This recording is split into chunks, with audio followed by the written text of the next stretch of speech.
Good morning and welcome to Super Mania. This is my sister, Michaela. If you have not seen her on my other episodes, she has been on my other show, Career Launch Live, multiple times. This is her first appearance on Super Mania, though, so we're very excited to have her here with us today. And you may notice that I'm not in my typical environment. I am actually sitting in the lobby area of a convention center ready to go into HR Florida. So that's Because you're what's going so on today. important. So important, you guys. It's not even And funny. I say that in a silly way, but seriously, you're very important. You have a lot of big things going on. Super excited for you to No, be there. thank you. Yes, me too. No, really, me too. Me too. So what we're going to be talking about today is tools and tips and tricks for the psychology behind neurodiversity and mental health. So Michaela, tell us a little bit about you and why we should listen to you. Oh, well, you didn't tell me I was going to have to introduce myself. I'm not prepared for that. I'm just kidding. So I'm Michaela Jaeger. Recently changed my last name, and unfortunately, she's already told you. I didn't think she would tell you that I'm her sister. I'm a little embarrassed by that, but I'm just kidding. It's shameful. It's shameful. No, just recently got married, so our last names are different now. I'm actually glad that you mentioned that. I am in fact related to you. I am a mental health counselor. I'm a licensed professional counseling associate. I'm working on my hours for full licensure. I've already graduated with my master's degree. Just absolutely loved the field. When I got into my master's program, just fell in love with it. I've done work in private practice setting. That's one of my favorites. Done institutions. I've done boys' homes. I've done schools. Yes. Lots of work in schools. Lots of work at schools. I love another special passion of mine. It can be a very challenging setting. But I like a challenge. And so I have had to be careful with that and grow as a professional and understanding what's a helpful challenge and what's sometimes unhelpful. But I do enjoy it. I do have a special passion. And of course, those of you who know me know that I have a special passion, another one, animal assisted therapy. Yes. And so I have a golden doodle that works with me. And stop introducing him. Just bring him on and let him introduce himself. Fine. Maslow, come here. You want to come say hi? Oh, no, come this way. Yes, there we go. There's Maslow. This is Maslow, my better half. Not Matthew, not your husband. The dog is your better half. He would agree. Matthew would agree with that. Matthew would agree with that. So Maslow is actually a tool. And the reason I wanted us to meet him today is he is actually a tool to help with neurodiversity and mental health. So could you tell us a little bit about... I'm laughing at you calling my dog a tool. I know. I don't mean it in a bad way. I know. I'm sorry, Maslow. Right. You're actually absolutely right. It's a therapeutic tool. And a lot of times I actually call him my co-therapist. Because he is specially trained to work with people and especially with neurodiversity and with a lot of presenting concerns. He's worked with me with clients who've had anxiety, depression, bipolar disorder, autism, and even some psychotic disorders as well. So we've been, and then some, you guys, like he is the real deal and he absolutely loves his work. In fact, he's been real sort of depressed over the summer. I use that term. I don't even use that term jokingly, you guys. Like seriously, this dog loves it's true. Work. Yes. You can tell that this dog loves what he does. So anyway, this is Mr. Maslow. And hi, Maslow. Welcome to Super Mania. He is the goodest boy in the whole wide world. He really is. I didn't hear you say that. Well, he's not here, so I can say it. Yeah. So it really is something that a lot of people skip is the use of therapy animals, and is something that I've wanted to really talk about more and to encourage companies to use, schools to use, conventions. Shoot, I've seen them at conventions and they're wonderful. They're really wonderful. We'll show up. There you go. Just have you come with me. And actually there are some in Texas that I will have you. And they're in Texas, by the way. Anybody who watches the show typically knows I'm in Florida. My sister and Maslow you should put his name up here, by the way. It's very rude that you didn't include Maslow. But they are located in Texas. So something to keep in mind. But the use of therapy animals when it comes to a workplace and even in your home life, wherever your churches, schools, wherever you are, it's extremely helpful. It can create a very soothing environment. They are Supportive specially environment. trained, supportive environment. They are specially trained to know who to go up to, how to behave, that type of thing, and it really is helpful. So can you elaborate just a little bit about some of the things that Maslow does? Sure. Now a lot of his training is just obedience. Mhm. I did a lot of work before I even picked a dog to make sure that, well, first of all, I have a huge background in animals and animal behavior, animal training.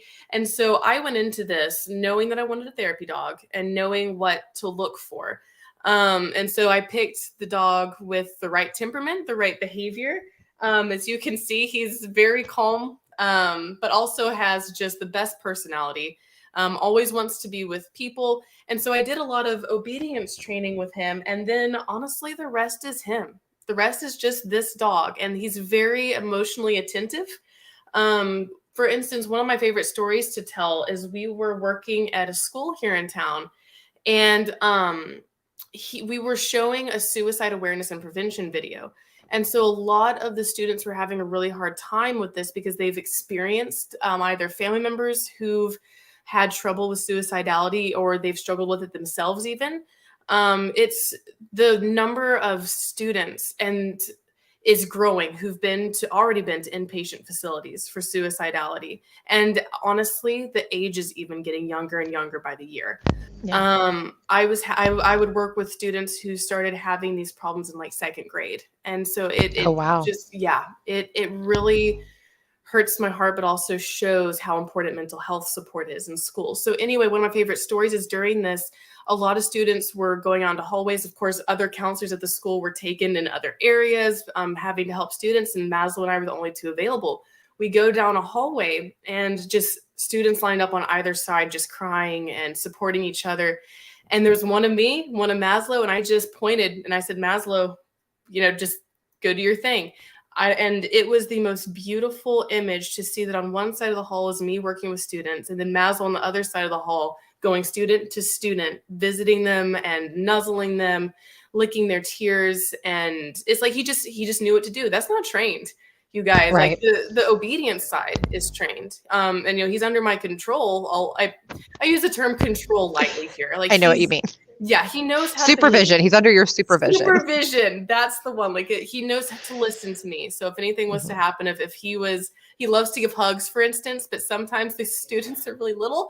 And he's pretty big. He's 70 pounds. Yes. And so if I see him starting that motion, I can just say, and he immediately like, okay, got it. He knows. Yeah, he licking knows this his time. boundaries. He Yes. knows his boundaries. He So has so very therapy healthy boundaries. dogs, yes, very healthy boundaries. So therapy dogs are a great tool that you can use. So I want to kind of dive into a little bit more of, so I know you've done a lot of work with students and and with professionals as well, because you've also worked with the teachers, you've done other types of work as well. Talk to us a little bit more about things in terms of dealing with stress and anxiety and things like, and not just in terms of work, but just in general, and some tools and tricks that you highly recommend. Sure. Honestly, I was going to get into this anyway with the idea of sensory management, because I know that's what we were here to talk about today. So would you mind if I sort of use this to Sure, segue let's into do it. sensory Let's do it. management? Okay, so I really conceptualize this topic as two different parts. I see it, I want to first talk about what sensory management is and what that really is as far as psychology goes, and then how we can manage sensory input and what all that means for us. Yeah, you can go and get down, buddy. Good boy. So that was Maslow's appearance. See, Maslow. He's gonna go lay down for a while now. Yay for Maslow. He hasn't been feeling too good. Okay, so sensory management. When we're saying sensory, we have five senses, right? Five base senses. We have sight, taste, touch, smell, and sound.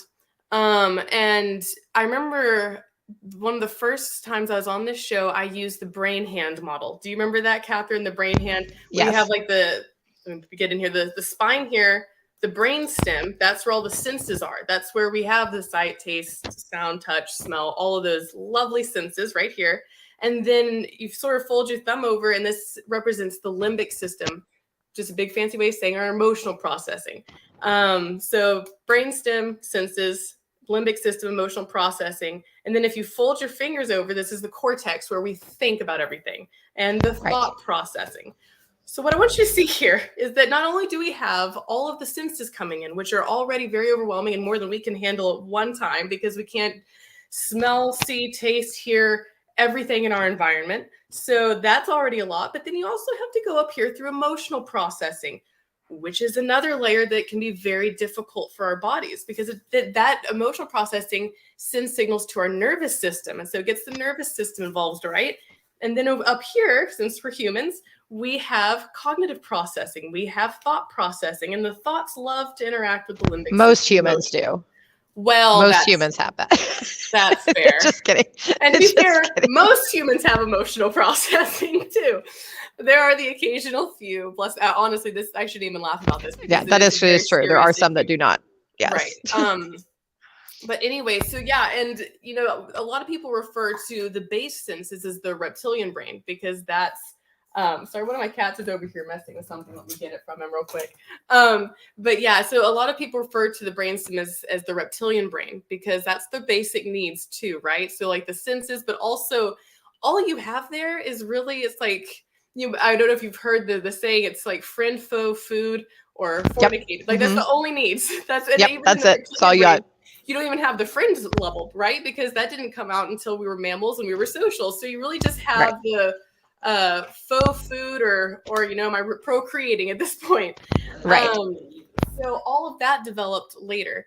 And what I really want you to hear as I'm talking about this is the complex system that happens for us as humans. It's not just what you see, it's not just what you hear, it's how that information is processed in your brain that a lot of times leads to what we call overwhelm, which really, when we're referring to overwhelm, it's really that we cannot effectively and efficiently process all of the information coming in, because you're having to not only do this, but emotional thoughts and take that all in. It's actually very rare to have true sensory overload. Like if you're waking up from a coma, for instance, and you have a bunch of bright sounds and lights, that can actually overload this brainstem part. But typically it's the processing that is actually overloaded is in your brain. So you and I have talked about this a lot. We both do a lot of management when it comes to our senses and how we process them. And I do a lot of tactile work where I touch different things, and I can kind of focus my brain and get it to kind of focus on something simple. I have a fuzzy rabbit that I've shown several times on the show that I use. I have a squishy blue dog. I have some kind of rougher textures that I use as well. I also do visual, what I call grounding, where I kind of sit there and I will look at a tree and I will pick out every single factual thing.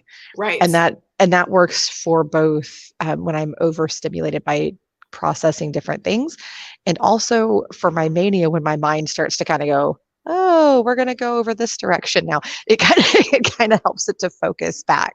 So what are some other tips that you have for that? I want to slow down here because I want to commend you. What she's talking about, you guys, is she is first of all noticing her signs of overwhelm, which we're going to talk about here in just a second. Well, overload. I want to change the semantics here. She's talking about her signs of overload and noticing those, and then slowing herself down by coming back to those original senses. What do I see? That is an objective fact. I see this tree. That is the base. Before you're making meaning, she is using her, what we call metacognition, which is just thinking about thinking. It's our ability to have that wiser inner voice to say, that is what I see. What do I hear? What do I touch? And so she's using like those tactile senses and just returning to the base senses. That is beautiful. That's something I was already going to talk about. Yes, give yourself a pat on the back. Big smile. I do smart things. Oh, then she had to go and say that. No, but anyway. I did a lot of research to figure this out. So, and when I did, it really did make a difference in terms of of being able to bring myself back. And I did this learning to manage my bipolar neurodiversity and also my OCD, because my OCD can get like just real sideways all of a sudden. So I've talked about this on the show where I, have everything has to be in even numbers, that I push things into like little categories, and I separate out my M&Ms before I eat them, which is hilarious and super weird all at the same time. Um, but when my brain gets too much into that function, it actually helps me when I'm working and things like that, but it can also get overwhelming. Right. And it can be overloaded, and my I brain actually can have just a start going weird question. ways. I'm so sorry to interrupt you, No, it's Catherine, but fine. this yet again sort of segues into something else I was going to bring up anyway. When you say that you're feeling overwhelmed or overloaded, how do you know? Like, what are your signs for knowing when you're getting to that place of overload? There are a few different ones. One can be a sudden sense of panic for no apparent reason. Like there's nothing happening. I'm just sitting there, and all of a sudden I'm going, I just kind of feel that little rush of oh no, this is stressing me out. Another one is that it actually becomes harder for me to think. I've gotten very aware of even just the slightest Okay. difference in how I am processing thought. And then another one is that actually I will have little heart flutters sometimes, and Mm, that's because of some of my physical uh, uh, uh, diversity. But and then one other one that's become very noticeable to me is a little bit of change in my vision. So not drastic blurriness, not drastic dizziness, but just minor little changes where I'm kind of maybe blinking a little bit more or something like that. I go, oh, there it is. There's that overload. But a lot of it is kind of that brain fogginess that starts to right. kick in. Yeah. Wow. So you've done a great job at really noticing those somatic shifts. I like to call them shifts because that's really what's happening, right? We Mm-hmm. notice these little shifts. Mm-hmm. So you've noticed the somatic shifts. You've noticed even cognitive shifts that can start happening, and caught on to those.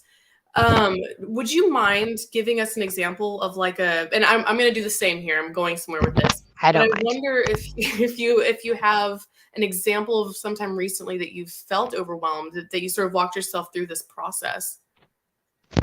I probably do. And if you'd prefer for me to go first while you're No, it's thinking, fine. okay. It's fine. It's fine.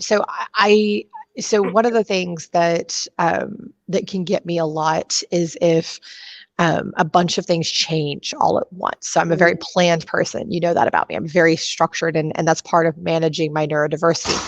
And so when that doesn't work out, that can bring that on. And so recently that happened. Just suddenly a bunch of things shifted in my day, and it caused my schedule to go off. And that's never something that uh-huh. goes very well for me. And so I did a little bit of that then, and I had that kind of sense come up, and I had to do some of my grounding. Mm. And okay, so there, what was that shift that you noticed? So the shift that I noticed was that sense of, that sudden kind of rush of panic, and Mhm. then also the vision Okay. kicked in. So what I want to capture here is that the first step when we're talking about sensory management are really being mindful of the processing overload, because again, semantics are very important here.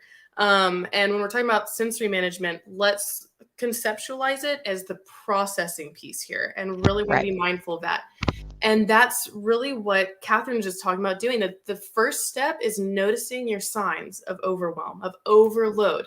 When are you hitting the point where the information coming in is too much and your body's sending you signals to say, whoa, buddy, this is too much? That is the most important first step. And I would actually like to use an example here of how I did not do this the other day, because honestly, I was not expecting this. I thought I was going to come in here with you guys with a story about how I was really successful in it. But turns out that yesterday I had the opportunity, I'll say, to practice these skills and did not. And it led to a very difficult situation for me. And to be rather transparent with you guys, I yesterday received the news that yet again my career is in an upheaval, and I am, as an LPC associate, it happens. You bounce back and forth, but I Yeah. finally thought I had a steady opportunity and at a place where I really enjoyed working with very supportive people. I have nothing against the business, you guys. It's business, it happens. But I was told they wouldn't have a place for me as a clinician anymore. And so I had the signs of tears. That's one of my signs, is I'm a very emotional person. And to be professional, it's like, sure, I gotta, but even then in this career, and luckily, since I work with such gracious people, I had the opportunity to even show some of those tears. But I went straight to, oh, I've got to go to the bank. I've got to go and change my account information. So I just got married. So I've got to do all this stuff. And oh no, I've got a client at 5. I don't have time to sit here and sensory manage. And I paid for it. That later that night, the processing was like, okay, explosion. Here you go. Like, my body's like, very important. I've done that to myself too. Mm-hmm. I've done that. We all have. Oh yeah. It's the capitalist society we live in. Not to get political, but it's true. It is true. Go. That's what you do. Move. Mm-hmm. And not just that. It's pride. Sometimes we're too proud. We think, oh, I can just do this. Yeah. Too stubborn.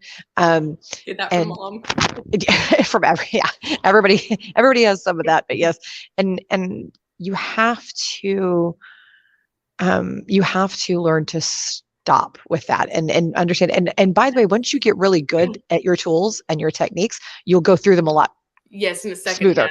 And so that it won't take as long. So that is something I like to encourage people with, is it's not always going to take forever. The first few times for me, I need you to just stop this. Even there, Catherine said the second step that I was going to, which is not stop. I would say slow down. That's the phrase. Slow down. Yeah, they slow down. Which so at this point I'm being picky, but I love to use the phrase slow down. That's what your body's trying to get you to do. That's what you need to do. And you don't have to, and real quick, I want to make sure that people understand, because I have to do this sometimes. People, oh, I'm too busy. Like me yesterday. Yeah. Well, and let me tell you, I run 2 businesses, 2 shows, and I speak. And I have a household. So I get it. So I have days where I'm going 90 to nothing.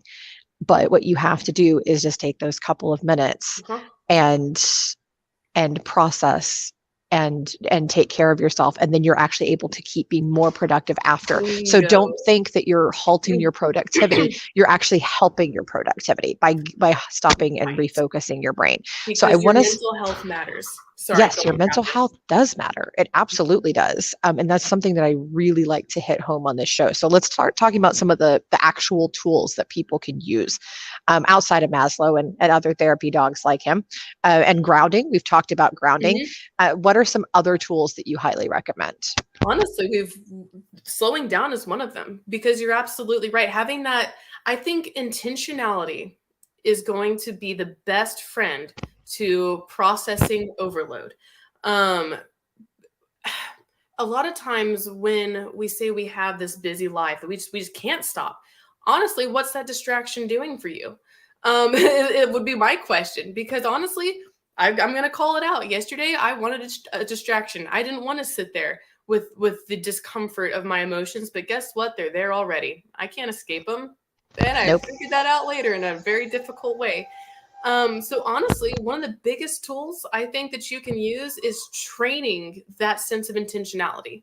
How do you train this sense of intentionality? You slow down. You just do it. You force yourself to slow down and give yourself the time to really look at how you're processing information. Another tool here that I think comes up with this intentionality is noticing what meanings you're assigning to things. As humans, we love assigning meaning because we want to make sense of our world. Duh. Me too. It's a natural thing. Yeah, it's perfectly natural. I just wanted to throw that out there. It's perfectly Even natural. down here in the reptilian brain, you got lizards and snakes slithering, walking around, crawling around, going, what? They don't think about it in the terms that we do, but they try to make sense of their environment. Like, is this? Yes. I mean, it's a lot more basic, sure, but we just have the emotions and the prefrontal not prefrontal, but cortex in general. If you watch, and if you watch an animal like a dog, let's use a dog because most people have seen and observed a dog. If they see something. Usually, if they see something new, they go up and they boop it, and then they sniff it, and then they might lick it, and they just that's how they don't go around licking things. You do? That's what I don't know, and don't go around licking other people. I just want to throw that out there. But definitely be sure that that you are taking the time to truly process your environment and to understand it.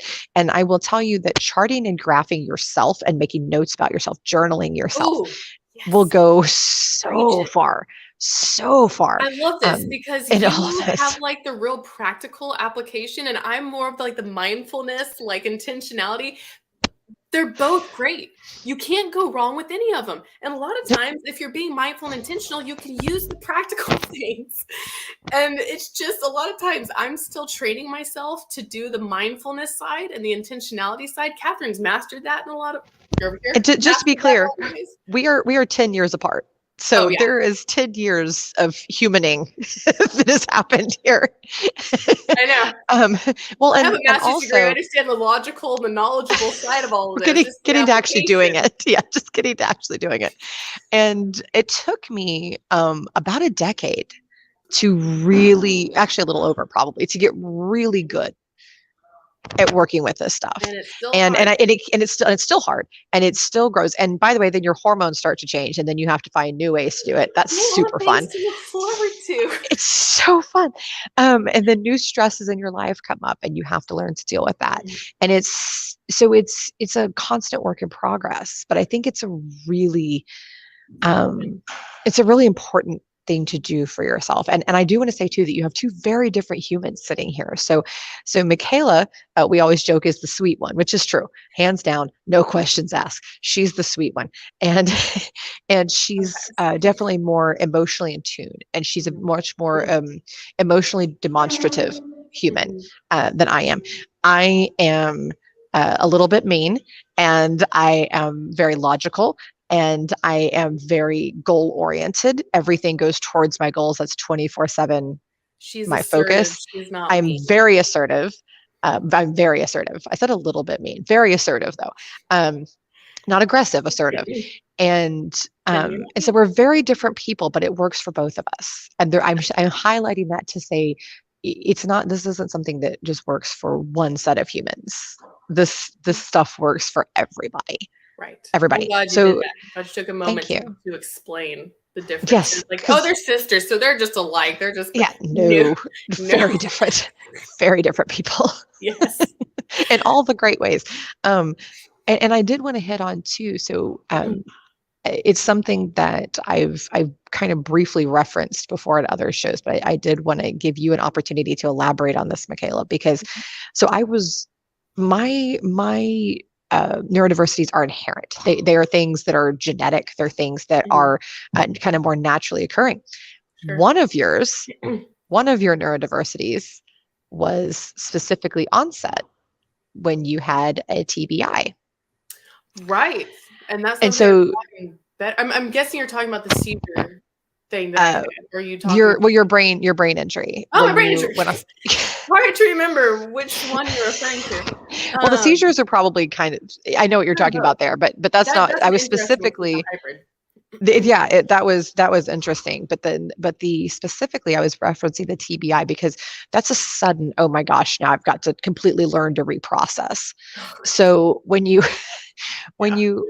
have to go through something like that, and it's so drastic, and maybe your mind isn't working at its highest capacity, what are some things that you specifically recommend for those people? Oh man, counseling. The very first thing on my mind is I wish I had gone to counseling sooner. Which I've done counseling throughout my life, but at that point in my life specifically, like if you've gone through something traumatic, whether it's physical, emotional, both. If it's physical, it's going to be both. You're going to have emotional trauma from it as well. Counseling, honestly, holistic care, especially with physical, you're gonna have the doctor side of things. Anyway, that's just nonsensical. But I just want to throw it out there just to say, I'm not just saying, oh, if you had a brain injury, don't go see a doctor. You'll be fine. Go see a counselor. No. All of that. Holistic meaning whole body. Yeah. Whole body. Oh yeah. Sorry. Holistic. Thank you. I just sort of say these things and just assume that people know them. I know they don't. But anyway, so I would really, really recommend that counseling piece. It can help so much to have someone who can hold light for you and just show you the way through the things that as humans, how the hell are we supposed to know unless you're trained to know? I'm sorry, like, pardon my French, but really, it's like, until I got in this profession, I'm like, oh my God, how do people do this? Honestly, medication can be helpful. And I sort of giggle at myself because for the longest time, I was not the biggest supporter of medication because of my own journey with it. I always, never as a clinician have had an issue with it. But personally, at first struggled with the idea of medication. I am now taking a medication and it's going well and it's helpful for me. And honestly, talking to your doctor, talking to your counselor, seeing a specialist, a psychiatrist who knows what they're doing is very important because not all general physicians, in fact, most general physicians only have basic training as far as mental health medication goes. We call that psychotropic medication. Right. And I also want to hit on two things real quick because I find very important. One, make sure that you're finding specialists in whatever is going on with you. Because for instance, I called Michaela a few weeks ago to talk to her about a new diagnostic process I'm going through. And she's going, oh, I don't know that much about that. Let me look in my books and kind of answer some questions. Oh, that's right, I did. You did. And so kind of to that experience, not everybody is going to know everything. It's not going to be, you can't, there's just so much out there. So when you're going through this, make sure you find a specialist to talk to who really understands. And also, and I don't know a nicer way to say this, maybe you do, Michaela, but make sure you're not with a quack, because there are plenty of people out there that can have a degree, but when it comes to actually practicing, they're not inclusive. They may be sexist. They may just be idiots. And all they can do is parrot and take a test, but they don't actually know how to think and use. Find someone you feel comfortable with. Yes, and find someone you feel comfortable with. Senses, like if there's any sense in you that there's something off, that is second opinion. Second opinion. I said second opinion. That can help too. Yes, absolutely. But I just know how pivotal it was for me in my journey to find a counselor. The first time I sat down with her, I'm still seeing her. It's been over 3 years now that I've still consistently been seeing her. To have a counselor that I sat down with and just immediately in the first session. I mean, and even the first session wasn't immediate. Like I didn't just like, soulmates. It was just like in that session, I remember having the sense that this is it. This is the one. The match. Yes. So focus on comfort and on knowledge and on expertise. And we do need to wrap up. We have passed our time, but no, we're good. So what are some of your final closing thoughts about managing neurodiversity and mental health? It is a journey. It is a challenging journey. It's a rewarding journey. And it's a journey that I think everyone really has to face. And depending on what you're facing individually on your journey, it can be more challenging. It can, like, what I mean by that is I think to a client that I've seen who was struggling with like anxiety and depression and always struggled with, I'm not as good as somebody else, or I just, so there's something wrong with me because I'm going through these things and other people aren't. They have such an easier time of it. First of all, you don't know that.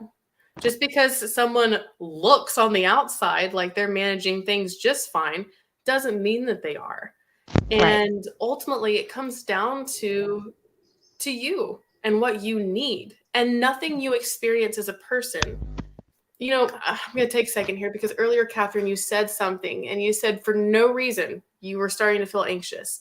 That I actually disagree with, because what I know about the body and the mind, from my work with other people, from my master's studies, the body never responds to anything unless there's a reason to.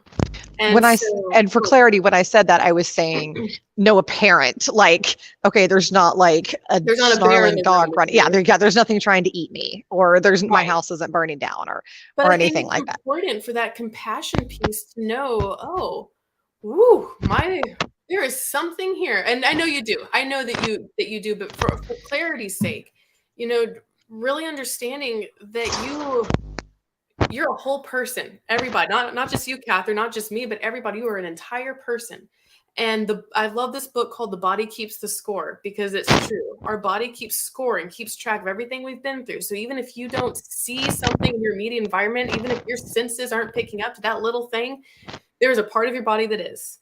Right. And sorry, I know I'm being long-winded. Yeah, you are. We got to go. Sorry. So Okay. thank you so very much for joining me today. Everybody, feel free to connect to Michaela. She is on LinkedIn, and she doesn't check it enough, but I'm sure if you start connecting with her, that she will. Yeah, if you have any questions, just ask.